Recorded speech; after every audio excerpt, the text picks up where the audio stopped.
সরস্বতী পুজোর দিনে প্রিন্সেস ঘাটে গিয়ে একই অবস্থা হলো। এখানে দেখতেই পাচ্ছ অনেক বোট দাঁড়ানো রয়েছে, তো ভাবলাম একটু বোট চড়বো, খুব ইচ্ছে করছিল। আর এখানে অনেক বোট, এটা যেহেতু অনেক সকাল এখন অবধি কেউ মোটামুটি চড়েনি, তো বোটগুলো দেখে ইচ্ছা করছিল যে চলো একটুখানি বোট চড়ি। ও বাবা, যা দাম চাইলো শুনেই তো মাথায় হাত হয়ে গেল।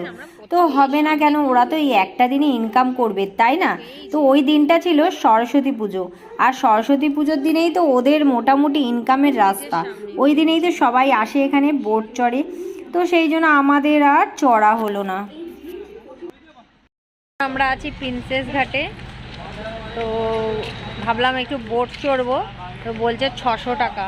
তো যেহেতু আজকে সরস্বতী পুজো আছে ওই জন্যই বলছে বেশি, কারণ অন্য দিনে এত বলে না, আজকেই বলছে। তো ওই জন্য আমরা চললাম না, কারণ সুন্দরবন থেকে ঘুরে এসেছি, 3 দিন ধরে জলে ঘুরেছি, আর ইন্টারেস্ট নেই অত, ওই জন্য চড়বো না। না, অন্য দিনে কমই বলে, আজকে সরস্বতী পুজো সব আসবে বলে ওই জন্য ভেবেছে, ওই জন্য বেশি বলেছে, ওই জন্য বেশি তো দরকার নেই আমাদের চড়ার। চলো, 3 দিন ধরে চড়েছি অনেক।